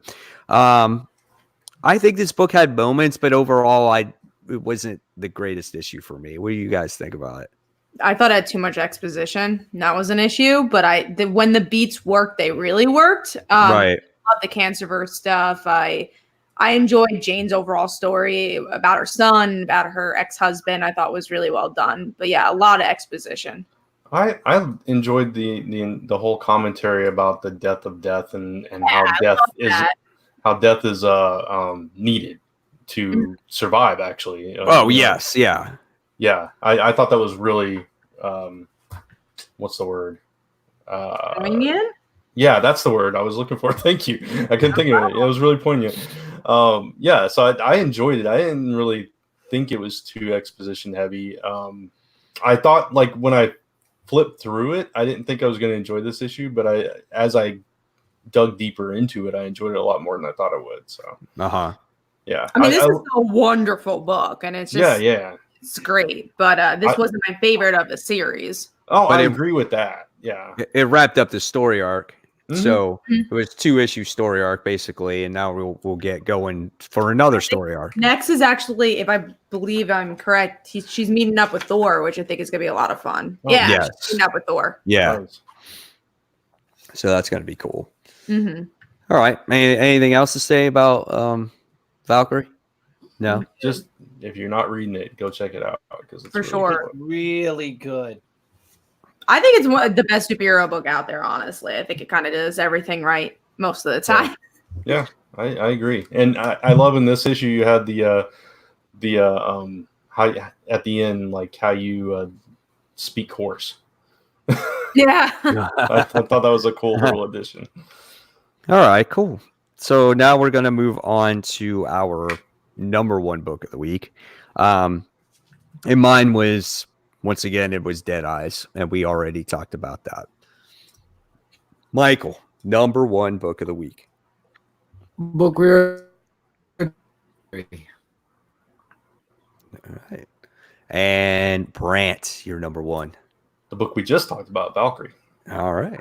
And Cat is Runaways. So that's all we have to say about that. Yes. It's 9 out of 10 times. It's when that book is out, it usually is Runaways. It's Really? very, very rare. I would love to go back. How many issues are we on? 20, 29? Runaways 29. Yeah. Yeah. My guess was 28, so I was 1 off. So I would probably say at least 25 of those issues are probably number I would 1. probably say like 20. I'd go with 20. I actually could count. I have documents where I pick of the week, or like I put them down, but Yeah. I'm not gonna do that. I'll do it for you guys off camera. All right. So that's it. Chris, did you have a favorite book that you did read out of the books that you did read? Out of all the books I read, oh, it was Venom the end all the way. Oh yeah, baby. I think Spider-Man Black Cat Strikes issue 1 out of all the ones I read was one of my favorites. Cool. That's awesome. The Gamerverse. It's worth reading, Mike. I don't think you'd be lost if you started from where the first arc was and did the second. Black Cat, you absolutely won't get lost because they give you the backstory in the first issue. How many issues is this? This one, I think, is all of them are like 5. I think the first one was 6. Otherwise, I think it's all 5-issue minis. Gotcha. Yeah, and you don't really need to read the other 2 to read this one. Right. You get the impression. The only thing you really needed to know was that MJ and Peter had broken up and they kind of got back together. And Aunt May in this verse is dead. Yeah. Oh, that's good. That's good. Very, very positive there. So it's what you want to see. Aunt May dead. That's what everyone really wants. They want Aunt May dead, so that's why they kill her off. Oh, that's what Tevye wants, so that Pete and Mary Jane could be back married, and See, the irony is, even if she died, I don't think they would be married. She'd just be dead, and they'd be unmarried. That would be he'd still be happy because he's always wanted to see her dead. All right, so I guess that's it, right? So we'll just move on to the next point, which is Chris's favorite part of the show. Right, you haven't done it in a couple of weeks. I haven't done it. The chopper is a little rusty. I had to shine it up before the show, but this is the chop block where we talk about books that we are giving the chop to. And for me this week, I have 2. I have Batman the Grave. I got 3 pages in and I was done. Well, not 3, maybe 4 pages in and I was bored and I was done. And of course, Iron Man 2020. Brant, what are you dropping or chopping? Oh man, I got 3. It's a big week for you when you drop a 3. That's huge. Oh my God, right? This is a week, man. Mike doesn't say Adventurous, and Brant's dropping 3 books. Yeah, Iron Man 2020. We already talked about that. Batman the Grave. I'm right there with you. I'm just nothing. Like talk about nothing happening. Nothing happened in this issue. I'm bored now. And then He-Man and the Masters of the Multiverse. The first issue was good. The second one, not good. And this one was in the middle. So I'm giving up.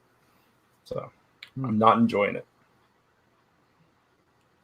All right. So, Kat, other than Iron Man 2020. That's it. No, I'm done with Iron Man. I will pick up Pepper Potts, though. But this week wasn't as bad as last week. I think I dropped like 3 or 4 books last week. Okay. Mike, well, chop. I'm sticking with Iron Man 2020. It's going to be the best event ever. Right. And you guys are all going to miss out. And I'm going to be the one that enjoys it the most. And I'm going to say, ha, I told you so. And I'm going to tell you to pick it all up. Yeah, right. I doubt that's going to happen. But anyway. Mandarins. I'm waiting for the Mandarins to come in. Then that's I don't know. Justice League Odyssey, though. I think I'm going to drop it. I think it was a solid story when Jessica Cruz died, as depressing as that sounds. Like, do I like death? No. But it was just a very interesting story, how she wound up getting the Omega power and, the Justice League Odyssey team turned into the New Gods and stuff like that. But now it's just, I don't know, it's just drawn out and nothing ever really happens with it at this point. So I don't know. I just find it boring right now. So I picked it up at a good time, and I guess I missed out on the lead up to the whole thing. So, I think I won't miss it if I don't read it. Gotcha. And now, Michael, because I said Mike by mistake, you're half chop. Yeah, the half chop, Bloodshot issue number 5. If the next issue doesn't hold me, and if it's going to be all over the place, I'm just going to give it the full chop. So in about 3 issues, you'll see if you're giving it the full chop or not. Gotcha. I said next issue. Uh-huh. Yeah. Uh-huh. Are we going to get to the point where we'll have like quarter chops? Oh, for sure, right? Like quarter chop. Quarter chop. So you need 4 quarters to equal a whole chop. Yep, exactly. So Michael's just shaking his head. He's like, no. He's like, I'm just going to drop it now just to Yeah, exactly. Not even a half chop. Brant. Yes. Your time, your segment. My time is now. Your time is now to shine and give us the spotlight key most anticipated. The key issues. You got to get these titles right. We're on episode 14 here, man. I don't have to get nothing right. I don't read. What? Anyway, so yeah, these are the books we're looking forward to coming out tomorrow. We got a bunch to talk about this time. Let's start with Michael. You're looking forward to Red Sonja Age of Chaos? Yeah, I'm actually. I mean, I can't believe they're actually coming out with another Red Sonja comic. So I'll take a look at it and see what this is going to be about, because it looks pretty interesting, and hopefully it will be when I read the book. All right. Do it. Cool. I am going to do it. All right. And Mike, another Venom book. Web of Venom, Good Son issue. Yeah. So my hopes for this one is that we're going to explore the children some more. So that we're going to see Normie Osborn, and we're going to get to see Dylan, and we're going to get to see what they've been up to while their dad is away, while his dad is away. So I'm hoping that we get some answers to basically what's going on in the Venom series. That's why I'm anticipating that book. I could be completely off, but that's what I'm hopeful for. Gotcha. I saw somebody comment on Archie because of the Katie Keene thing. That was it was a story. it was okay. Back to that? Is it back to just being a story? It's just, I mean, it was okay. It was it was all about who's Katie Keene, and she was fashionista posting on Instagram the whole book.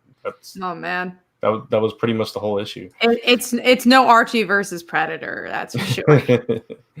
But Sabrina seems like she's getting bored with Archie, so that'll go somewhere eventually. Oh, I'm not liking what they're doing with that book. I'm glad I dropped it when I did. All right, Atlantis Attacks is something I'm looking forward to because it's going to feature the Agents of Atlas characters. Their book ended. Someone else got to read it because I put it in his big books. Yeah, we're gonna have to cut it off because you're the only one reading that. Oh, that's okay. We'll see. I don't know.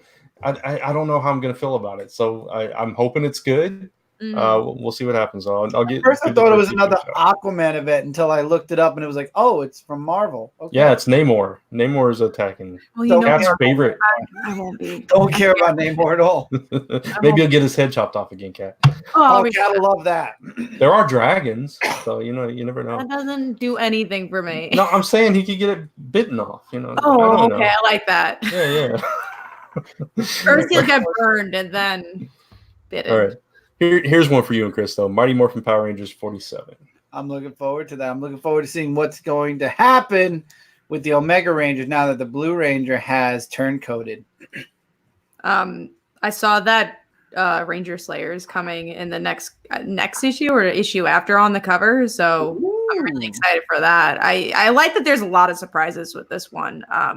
Opposite from Go-Go, which I feel like has lost a little steam because, again, Ryan's doing both books. And keeping with the nostalgia, Ghostbusters Year 1. Yeah, that's going to be something really awesome. You know what? I was actually on the fence about possibly getting this one. I don't know. I just don't know, though. It's year 1. Yeah, I mean, Chris and Michael can speak more, but their Ghostbusters comics aren't bad. Their Ghostbuster comics are very good. I've loved the series. Yeah, I really have to agree. I mean, they're really awesome to read. Even the different team ups that they had in the past also were really, really good. So can't wait to see what this one is. But a book I know that Mike and I are looking forward to, Middle West number 14. Yeah, absolutely. I actually did not get a chance to read the last issue yet. So when that issue comes out, I will probably read them back to back. Yeah. It's interesting what's going on with him in the fields and everything. I don't know where they're going with that, with the whole child kidnapping thing. And they're still on that. They're still on that last issue? Okay. Yeah, last issue he had his head shaved and abled it, and some, like, if you disobey orders and stuff, they showed kind of what happens to the kid. So it was like, oh really? Oh man, yeah, it's getting serious for him. So he had one of his friends have to talk him off the ledge because he was just being very depressed and he couldn't get with it. So, yeah, we'll have to see what happens with him this issue, though. That's interesting. Yeah. Let's see. Wonder Woman number 750. I love that. Said right when you said that. You said, wow, I'm surprised no one's looking forward to Wonder Woman. I'm going to talk about it. There you go. Yeah. So I I don't know that I'm looking forward to it, but it's $7.50, so You got to buy it. Yeah, exactly. Right. I'm picking it up for sure. But Is it the same team still? It's different writers because it's gonna be an anthology. Yeah. No, But going back to like the cash grab aspect, I mean, I'm getting thank you. Woman. I'm getting the Flash because I actually do believe something will happen in that book because it has to do with the Flash family. Yeah. Even there, no, thank you. Really? No. I mean, I just want to see Jesse. So The Flash, I'll definitely. But Wonder Woman, I mean, it's $7.50. I'm gonna pick it up. No. Whether I'll enjoy it or not, we'll see. we'll find out next week. Just getting it for the art germ cover. That's the only one I'm getting. I mean, all the covers, they look really, really nice. But are you gonna read it? No, because I got Lock and Key to read. I can't. Damn right. If I'm going to read it, taking over his life, baby. If I'm going to read something of that magnitude, it's going to be something that I'm going to enjoy. So there you go. That for sure. David Axa's American Jesus issue 2. I was the only one who read it because I'm like, I want to know the surprise, and I didn't like the first issue. So there you go. All right. Marauders issue number 6. Kat and I are looking forward to. Yeah, I hope Kitty's in it. I hope Emma's in it. Yeah, because they weren't last this year. They weren't. But it's supposed to happen this issue. Yeah, I think it's kicking off a new story arc. I think it's going to. Yeah, I think so. I know I read the description and it was something about doing something different than they were doing before, and I can't remember what it is now. I know. Are right? you talking about Marauders? Marauders. Yeah, I can't remember what's the last issue they had when like Emma and Kitty were like kissing and hugging with each other, and they did, but it was the one panel, sadly. Yeah, that was.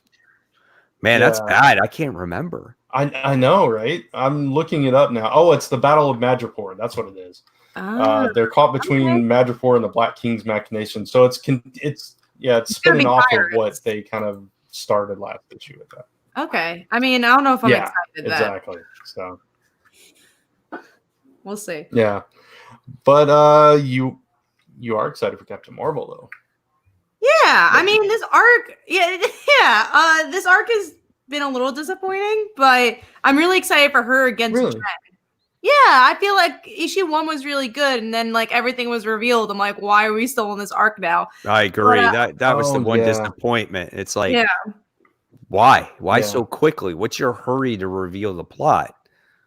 But I like her going up against Jen because like that's a really good friend of hers, and that could be like a really cool fight scene. So yeah, I'd forgotten about the early reveal. We had talked about that. Yeah. All right, let's see what else we got. We got Batman number 87, second issue of this run. First issue was good. We have so much to say about it. I know, right? First issue was good. First issue was good. I mean, that's all you can say. We get the first issue of the new creative team. It kind of, I guess, gets you a glimpse of what's to come, So, so all you can do is, I guess we're going to make our true determination here. Like by the time the end of this first story arc happens, we'll get a better idea of what's going on. So you're kind of in limbo with Batman right now, but I can honestly say probably more people are picking it up right now than ever did before because we have the new creative team. Yeah, I agree. The last issue of Once and Future, issue number 6, I actually caught up on.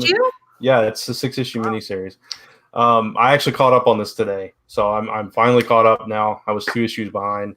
Did you catch up yet, Mike? What? I'm sorry, I didn't hear you, Brant. Once in Future. I still haven't caught up. Same thing. I still have to read 4, 5, and 6. So when that one comes out, but yeah, it's the last one. It was only a 6-issue series. You have a lot of reading to do this. It's still going to be priority Lock and Key. Yeah. Once in Future is really good. I wish it was longer. And there's potential to continue it past this, I think. Okay. Yeah, but where they're at, what's that? Dan Moore is doing the art. Yeah, that's good. Yeah, it's a really good series. So it'll be a good trade. It doesn't seem like something I would like though, because like fantasy driven, right? Yeah, but it's not that bad though. It's not like completely fantasy like. I mean, it has to do with like Excalibur a little bit, but I'm done. No, but it's all in modern time. Yeah, it's not. It's like he comes back in modern time, not in like. It's trying to bring back Arthur into power in the present. So okay, that's a little bit more interesting. And the characters are modernized too. It's not like, oh, let's go into the battle and and shit like that. It's not like that. It's you guys also are behind, so it must not be that great. No, I'm not. I caught up today. He's not. You were behind. I was, just because I read so many books. Yeah. This was one of those books. This was one of the books that actually came out during those the Christmas holidays where we had that, whatever, how many books we came out. And so I was like, I sometimes I'll pass on a book and just read it back to back to back when the next issue comes out, or back to back if I miss an issue. So then this way I get immersed in the story more. So that's just the way I do it. Yeah, I really enjoy this because it's this guy that has no idea that this world exists, and his grandmother, she's been training him for this. They were monster hunters basically, and he gets a crash course on this because this whole disaster is happening, and he has to learn who he is and what he has to do and all this stuff, and he's totally just inept at it at first. So it's interesting. Oh, Bran, I'm on Twitter, and Terry Moore says that issue 10 of 5 years is the last one. Now, no. Yeah. I'm like, I feel like he's got to announce something else related to all that. Yeah, I thought it was going to be longer than that. I thought it was going to be like a really long series. Yeah, me too. Like, it's not. I don't know where it's going then, because like it's been kind of slow, and in regards that's ending soon. Yeah, 3 more issues. That's crazy. That's crazy. Okay, we'll see. Wow. Yeah. All right. Let's see. I think we only have 2 more. Guardians of the Galaxy issue number 1. Looking forward to the who's writing it again? Not Donnie Cates. Al Ewing. Al Ewing. Oh, I'm so excited. I love Al's writing. Yeah. Yeah. So Donnie Cates did the last one. Yeah, this could be cool. I'm curious to see what direction he takes them in. And then I think this is the only time this has ever happened. We all 5 marked Amazing Spider-Man number 38. Oh, well, what's going to happen this issue? Because last was so setup-y. Yeah, it was so like we didn't really know what was going on. So I guess this is a completely new story arc where the other one was kind of filler. Like Spider-Man could predict the future with that, miscellaneous device that he got from the whole, his buddy at his science, with this at college or whatnot. And then what was the other thing that was I can tell you what the other thing, one of the other things was, because I'm reading the description now. So a highlight of this issue is J. Jonah Jameson kicks off his new life as a podcast host, and his first guest, Spider-Man. Oh yeah, so that's going to be interesting. Yeah. So that'll be. I like their dynamic. Yeah. So that's it. That's it for key issues. That's Passing it for key issues, and that's it for Comic Book Weekly. But before we wrap up this first ever episode with a full cast for 2020, does anybody have anything they'd like to mention before we close out the show? I do, but I think Brant does too, and I think Brant should go first. Okay. Yeah, we have a Kickstarter launching on the 28th, so go check that out. I'll post the link again. Hopefully, I still have it in my clipboard here. Yeah. Okay, you can go to that page and get notified when it launches, and you'll get an email. It's Secrets of Wilhelmus issue number 2. Lisa is the writer. Issue 1 was successful, but if you missed issue 1, you can get issue 1 through there as well. And there's a really cool interview with us up on firstcomicnews.com if you want to go check it out. And I'll be at PowCon this weekend. So this Saturday and Sunday, January. We're in fucking January. Oh my God. Like what the, I don't even know what I'm talking about. Saturday and Sunday. Kat has had a long day. Give her a moment. She'll recollect her thoughts and come back. Day. Saturday and Sunday. Brooklyn is what I want to say, not January. Brooklyn. I'll be in Brooklyn. I'll be in Chris's neck of the woods, and I'll be selling issues 1 through 2 of The Dancer and issues 1 through 5 of like Fall Like Daughter. So look forward to that. I'll also be with Daniel, who sells or writes American Dreams. He'll have issue 1 and 2, and Marvin Wynn, who has The Edge issue 1 through 9. So stopped by our table, which I don't know what it is. I think it's like 36 or something. And somehow my dad's name got on the thing because I used like our family PayPal, and I looked at Artist Alley, and not to say his name, but it said Dad's first name, my last name. I'm like, I told my dad, I'm like, when did you become a writer? Ever since he put the bill. Yeah, well, I gave him the money after, but I used his PayPal. Like, I'm the writer now. He'll still take credit because of using his PayPal. That's his interest that he gets. Is that I use his name. There you go.